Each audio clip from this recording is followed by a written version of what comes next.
30 years to the day since Eric Cantona struck that famous goal at St. James Park to help fire Manchester United to the title. And on that exact anniversary, a 22-year-old substitute by the name of William Osler reminded every Red Devil watching exactly why this squad still has so far to go. Welcome to MUFC Update. I am Mike, and today we are going deep because what happened on Wednesday night at St. James Park was not simply a football result. It was a flashing warning light, a clear and unmistakable signal about the structural problem that still haunts this club, regardless of who is standing in the dugout. Before we go any further, make sure you hit that subscribe button right now if you have not already done it. Turn on your notifications, like this video, and please leave your thoughts in the comments below, because after what I am about to break down, I want to hear from you. Stay until the very end, because the second half of this breakdown is where the real analysis begins. Right, let us talk about Newcastle 2-1 Manchester United.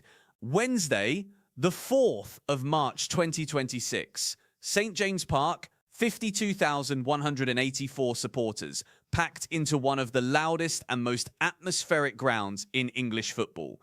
And Michael Carrick, the man who had walked into this role in January and immediately steadied the ship, who had gone 7 games unbeaten, who had turned this squad from a laughingstock back into genuine Champions League contenders, suffered his first defeat in charge of Manchester United.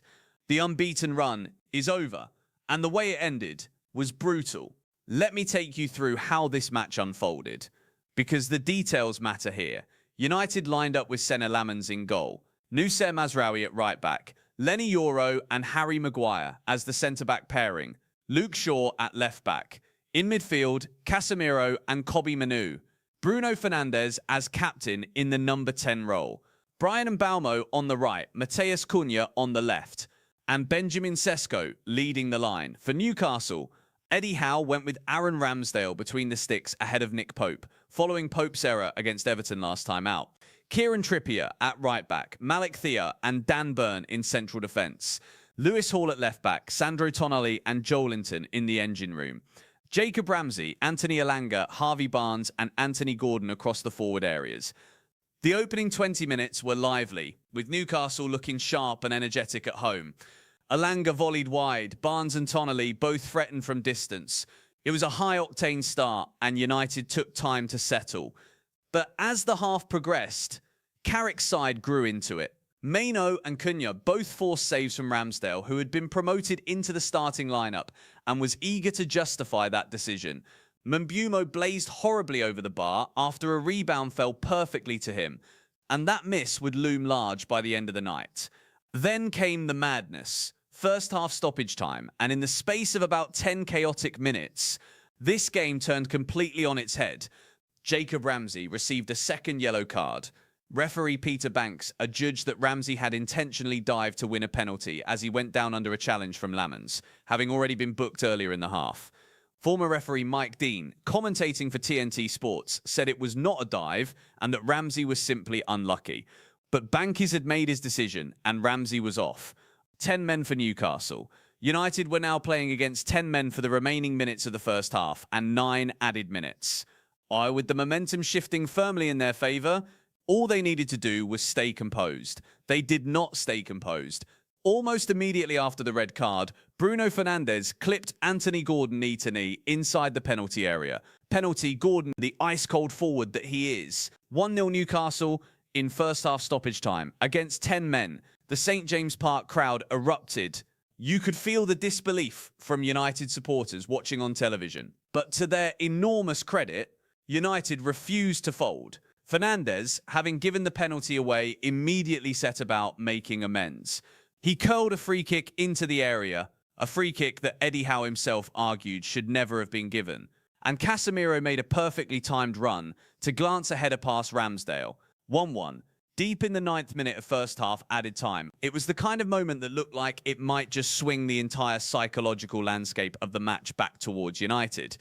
Half-time, 1-1, 10 men for Newcastle. United with all the momentum and the numerical advantage. Logically, United should have controlled the second half. Logically, United should have won this match. They had more players on the pitch. They had the better squad on paper. They were the side fighting for a Champions League place. But football does not always follow logic. And that is precisely the problem. Howe made an intelligent substitution at the break. Harvey Barnes came off, Joe Willock came on, giving Newcastle greater midfield solidity and discipline. And what followed was 45 minutes of frustration for United.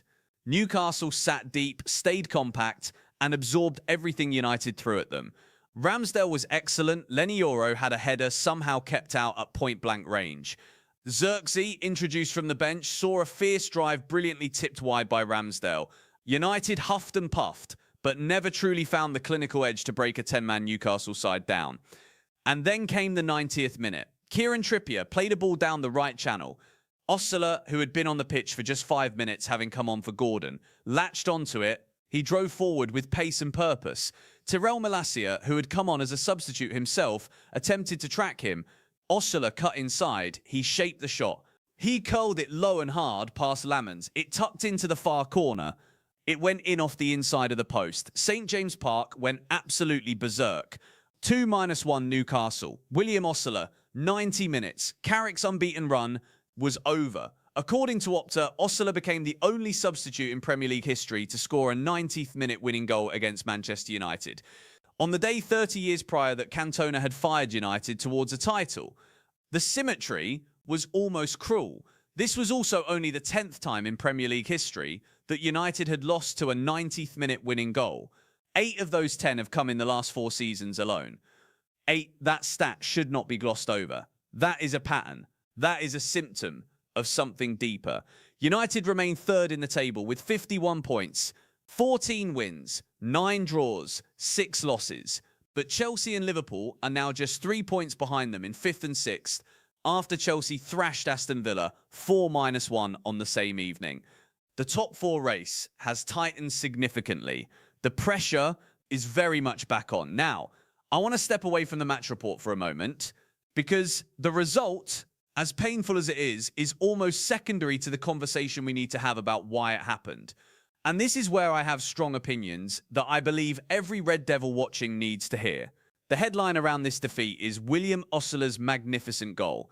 The story around Tyrell Malacia being beaten, the debate about Jacob Ramsey's red card, the narrative of United failing to kill off 10 men.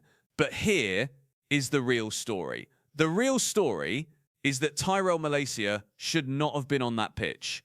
Not because Malacia is a bad footballer. He is not. On his day, he is a perfectly capable Premier League left-back. But he was on that pitch because Luke Shaw picked up an illness in the days before the game and was not fully fit. And the reason that matters so much is that Malacia is the backup to Shaw. And when the backup has to play because the starter is unavailable, you have no further option. There is nothing behind him. No third-choice left-back of genuine Premier League quality available in that squad. Diogo Dalot had struggled at Crystal Palace before this game. Dalot has also been used in that left-back position at times this season because of Shaw's recurring absences. And when Dalot himself was then introduced from the bench during the second half, it meant Malacia was always going to be out there at some point. That is the domino effect of a squad with no genuine depth in wide defensive positions. Now zoom out. Look at the starting 11 that Carrick put out on Wednesday. Those players, the genuine starters, have performed brilliantly in recent weeks. Fernandes has been outstanding. Sesko has looked sharp. Casemiro has shown real signs of returning to his best under Carrick. Maino continues to grow. Mbeumo has been dynamic and intelligent. But the moment you go beyond those starters, the quality drops sharply. And that gap, that chasm between first choice and backup at this club, is precisely the problem that existed under Ruben Amorim before Carrick arrived. And it remains the problem now. Carrick did not create this problem. He inherited it. And he has done an extraordinary job of managing it, winning 6 of his first 7 games and lifting United from mid-table, uncertainty back into genuine Champions League contention. But Wednesday night reminded us all that a manager, no matter how good, cannot paper over structural cracks forever. At some point, the cracks show. Look at the bench on Wednesday night. Xerxes, Altay Bayındır, Malacia, Ahmad, Dalot, and 2 academy youngsters. Xerxes is likely to leave in the summer. Bayındır is number 2 behind Lamans. Malacia is the backup left-back who ended up starting. Ahmad is a good option, but not yet a consistent match winner at this level over a full season. That bench against the Newcastle side missing Bruno Guimaraes and playing with 10 men for most of the game should not be enough to lose with. But it was, because when the game demands freshness, intensity, and a cutting edge off the bench, United cannot provide it, not at the level required. This is the same pattern that undermined Amorim throughout his tenure. The same pattern that saw United drop points against lower half sides whenever they faced a quick turnaround. The same pattern that saw them knocked out of the EFL Cup by Grimsby Town in August, which feels like a lifetime ago but set the tone for what was to come. The squad was not deep enough then. It is marginally improved now thanks to the summer signings of Mbeumo, Sesko, Cunha and Amorim'S. But it is still nowhere near sufficient for a club with the ambitions of Manchester United. And here is why this summer is absolutely critical. United are currently third in the Premier League. 9 games remain. They are 3 points above Chelsea and Liverpool.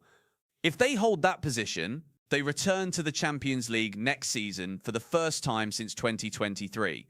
And that is an enormous deal for this football club. Financially, emotionally, in terms of recruitment. But qualifying for the Champions League without the squad to compete in it would be counterproductive. Adding 8 to 10 extra matches to a schedule that already exposes their depth issues would be reckless without serious investment. Running their key players into the ground is not a strategy. It is a fast track to injuries, fatigue, and a collapse in league form. This summer, Manchester United must go big in the transfer market. And I mean genuinely big. The areas of need are clear. The defensive midfield position needs addressing beyond Casemiro. Casemiro has been better under Carrick, and credit to him for that resurgence. But this club cannot build its Champions League ambitions around a player who will be 35 years old next season. A younger, dynamic defensive midfielder is a non-negotiable requirement. The left-back situation has been a chronic problem for years. Luke Shaw's injury record means you cannot plan around him being available for the majority of the season. Malacia has shown he is a capable deputy, but not a long-term starter. A high-quality left-back who can play regularly across multiple competitions must be a priority. A backup goalkeeper capable of playing Cup and European fixtures without causing anxiety. Amorim'S has done well since arriving, but needs genuine competition and cover. At least one more creative forward or wide attacker. Mbeumo and Cunha have provided real quality. Ahmad has moments, but across 50-plus games, including European nights, those options are stretched. Sesko needs an equally threatening partner or competitor in attack. And the club must make a long-term decision on Joshua Zirkzee. His future feels increasingly unclear. If he departs, a replacement with genuine Premier League quality must come in, not a squad filler. Marcus Rashford is currently on loan at Barcelona. His future at Old Trafford beyond this summer is highly uncertain. If Rashford does not return as part of the plans, that is another forward position that needs addressing. The squad, as it stands, even with the excellent additions of last summer, has approximately 7 or 8 players you would describe as genuine first-choice Premier League starters. For a club of United's ambitions, playing across the Premier League, FA Cup and Champions League next season, you need closer to 16 or 17. The gap between where United are and where they need to be is not one signing. It is not 2. It is a significant and sustained rebuild that will take multiple transfer windows to complete properly. But this summer must represent a major step forward in that direction. Sir Jim Ratcliffe and the football operation under Jason Wilcox and Christopher Vivell must be ruthless in planning. They cannot be passive. They cannot allow FFP constraints to become an excuse for inaction. Because the opportunity that is currently forming, the momentum that Carrick has built, the young core of Mainu, Euro, Amorim'S, and now Sesko and Mbeumo, that opportunity is rare. Windows like this do not stay open forever. United need 1 or 2 signings that define intent, not safe signings, not squad fillers, signings that signal to the Premier League and to Europe that Manchester United are a serious football club again. Because right now, Wednesday night showed us that the gap between United and genuinely elite squads still exists. Newcastle missing their best midfielder, playing with 10 men for the majority of the game, still found a way to beat United through a player who had barely featured all season. That is not a reflection of Carrick's coaching. That is a reflection of squad fragility, and it must be solved. One more thing I want to address before we close. The Casemiro situation. That header in first half stoppage time was a brilliant, intelligent piece of footballing instinct. The goal he scored at a critical moment reminded everyone what he is capable of when he is fit, motivated, and playing with clarity of mind. Under Carrick, Casemiro looks refreshed, his positioning has been better, his leadership has been more visible, but regardless of his current form, the club cannot afford to be sentimental about the future. When Casemiro eventually departs, which feels closer now than ever, the midfield will look very different, and that transition must be managed proactively, not reactively. A new defensive midfielder must be identified, pursued, and signed before Casemiro leaves, not after. The Kobbie Mainoo contract situation is something I am also keeping a very close eye on. He is the most important young player in this squad. His development has been remarkable. His performances under Carrick have been consistently good. If there is any delay or complication in extending his contract, that becomes a massive story very quickly, and this club must do whatever is necessary to secure him long term. Final thought, Michael Carrick walked out of that St. James Park tunnel on Wednesday night looking unimpressed, and he had every right to feel that way. His team had the upper hand for large parts of that game.